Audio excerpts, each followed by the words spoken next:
Part 1. It looked like a good thing, but wait until I tell you. Bill Driscoll and I were in Alabama when he had the kidnapping idea. There is a town in Alabama called Summit. The inhabitants of the town were very normal people. Bill and I had about $600. We needed $2,000 more for our scheme in Illinois. We discussed everything in front of our hotel. Summit is the best place for kidnapping, I said. Parents love their children in small towns. And Summit doesn't have an important newspaper with curious reporters, said Bill. You're right. Summit probably has only one lazy sheriff. It looks like the perfect place for kidnapping, I said. We chose our victim carefully. He was the only child of an important man named Ebenezer Dorset. Mr. Dorset was respectable and stingy. The kid was a boy of 10 with red hair. I'm sure Ebenezer Dorset will pay the ransom of $2,000 for his little boy, I said to Bill. But wait until I tell you. About 2 miles from Summit, there was a little mountain and a forest. We found a cave here. It was the perfect hiding place for us. We bought food and drink and put it in the cave. One evening, we passed by the Dorset's house with a horse and buggy. The kid was in the street. He was throwing stones at a little cat. "Hey, little boy!" cried Bill. The boy threw a stone at Bill's eye. "This will cost Mr. Dorset $500 more," said Bill angrily. The boy fought like a bear, but at last we put him in the buggy. We drove away quickly and took him to the cave. That evening, I took the horse and buggy back to the village, and then I returned to the cave. When I arrived, there was a campfire at the entrance of the cave. Bill had some scratches on his face. The boy had 2 big feathers in his red hair and said, "Ha! This is the camp of Red Chief, the great Indian warrior." "He's all right now," said Bill. He was examining some scratches on his legs. "We're playing Indians. I'm a hunter called Old Hank, and I'm Red Chief's prisoner. He's going to scalp me early tomorrow morning." The boy was having a lot of fun. He forgot he was our prisoner because he loved camping out in the cave. He looked at me and said, "Your name is now Snake Eye. You're a spy. When the Indians return, they will cook you on the fire." We had dinner, and the kid ate a lot and talked a lot. "I like this place. I never camped out before. I hate school. Are there any real Indians in the forest? I want some more food. What makes your nose so red, Hank? My father has lots of money. Are the stars hot? I don't like girls. Why are oranges round? Are there any beds in this cave? A parrot can talk, but a fish can't." The kid had a very loud voice, and he scared Bill. "Red Chief," I said, "do you want to go home?" "Why?" he asked. "I don't have fun at home. I hate school. I like to camp out. Please, don't take me home." "All right," I said. "We'll stay here in the cave for a while." "Oh, good," he said. "I never had so much fun in all my life." We went to bed at about 11 o'clock. Red Chief was between us. We couldn't sleep for 3 hours because he jumped up and down and screamed. He was still playing Red Chief. At last I fell asleep, but I had bad dreams. I woke up because Bill was screaming like a frightened woman. It was terrible to hear a big, strong, fat man scream in that way.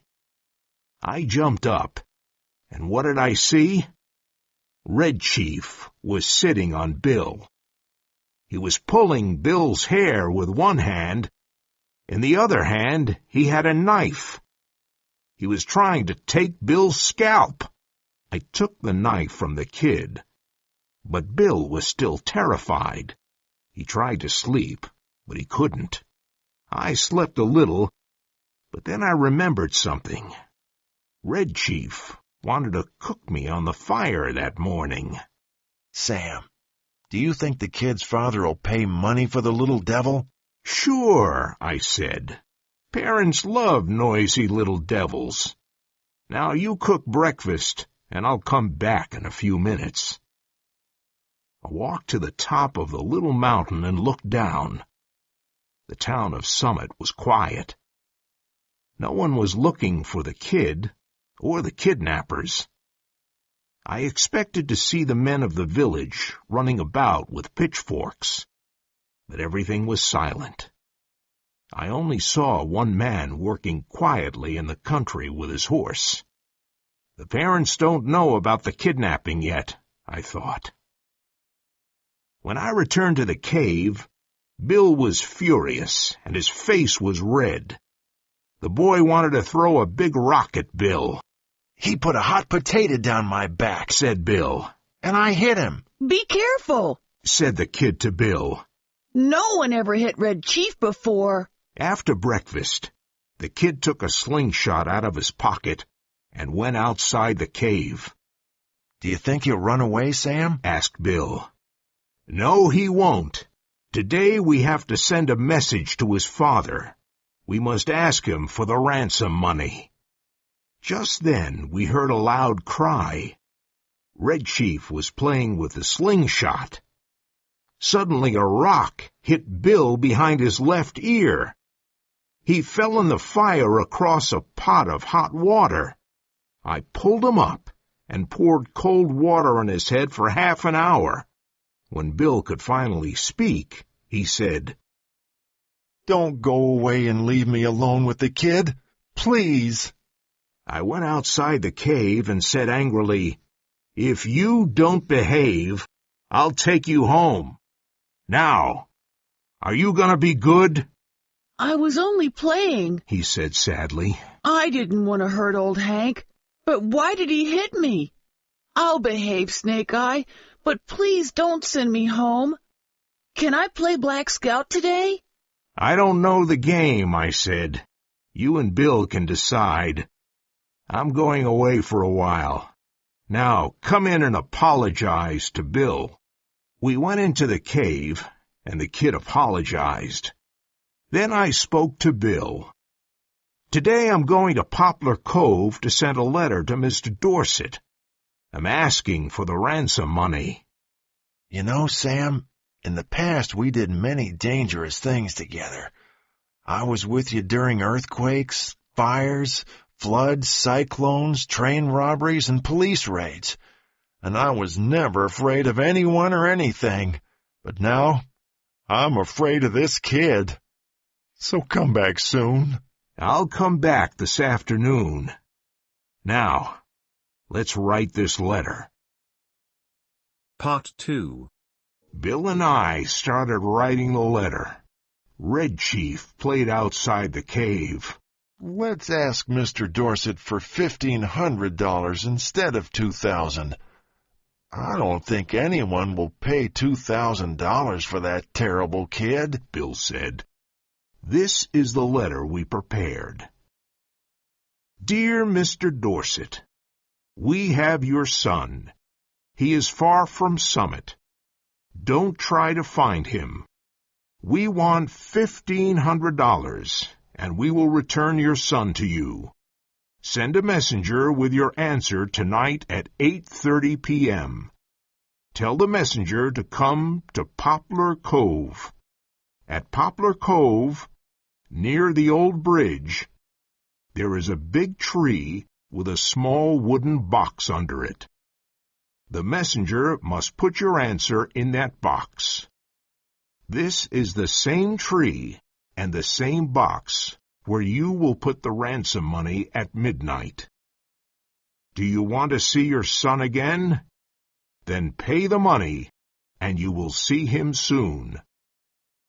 2 desperate men. I put the letter in my pocket. The kid looked at me and said, Snake Eye, I want to play Black Scout. You can play Black Scout now. Bill will play with you. What's the game like? I'm the Black Scout. I have to ride to the fort to help the pioneers, said the kid. All right, I said. I think Bill will play with you. What must I do? Asked Bill. You're the horse, said the Black Scout. Get down on your hands and knees. I must ride to the fort. Bill got down on his hands and knees. He was scared. How far is it to the fort? He asked. 90 miles, said the Black Scout. And you must gallop fast, because the pioneers are in danger. The Black Scout jumped on Bill's back and started kicking him. Please, Sam, come back soon, Bill said. Listen, kid, don't kick me or I'll... I went to Poplar Cove and talked to some people at the post office. One man said, Old Mr. Ebenezer Dorset of Summit is upset because he can't find his son. The boy's probably lost or kidnapped. That was all I wanted to know. I mailed my letter and asked, When is the mailman taking the mail to Summit? In an hour, said a man at the post office. When I returned to the cave, there was no one. I looked around, but I couldn't find the kid or Bill. So I sat down and waited. After half an hour, I heard a noise behind me. I saw Bill. The kid was behind him.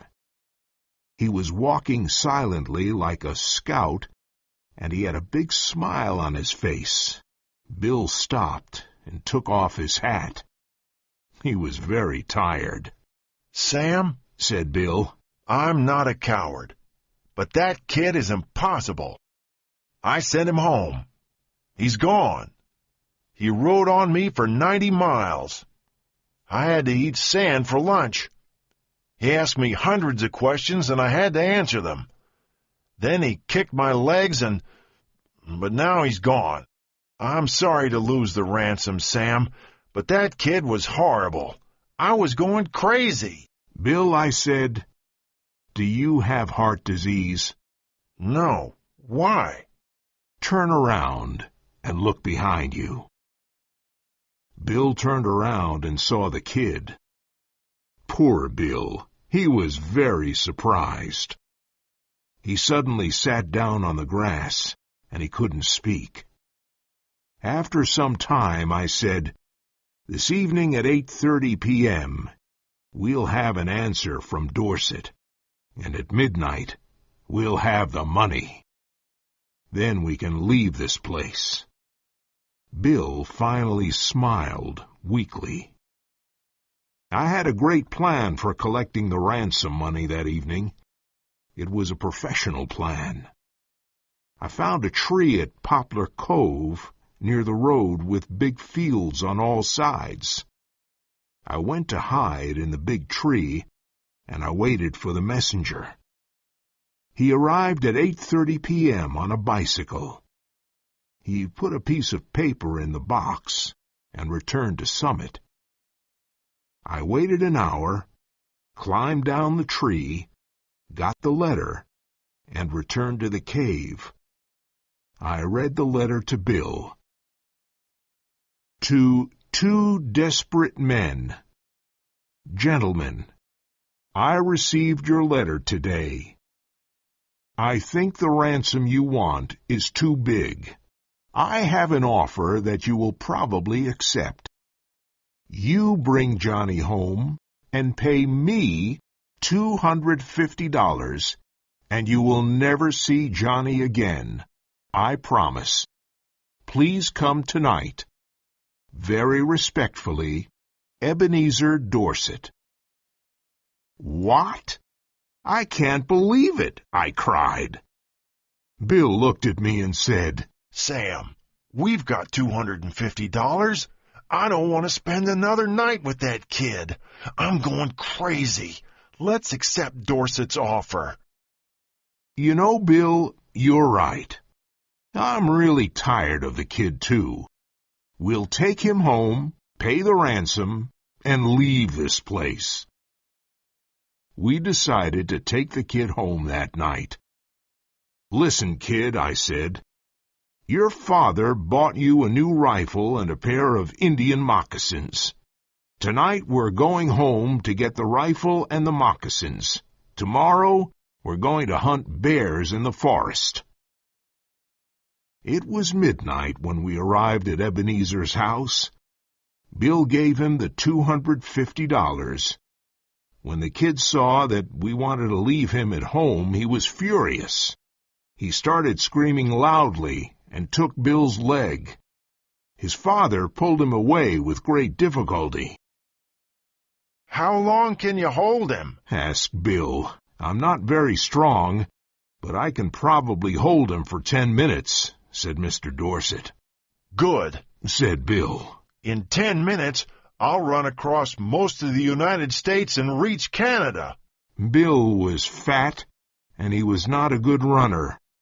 But that night, no one ran faster than Bill.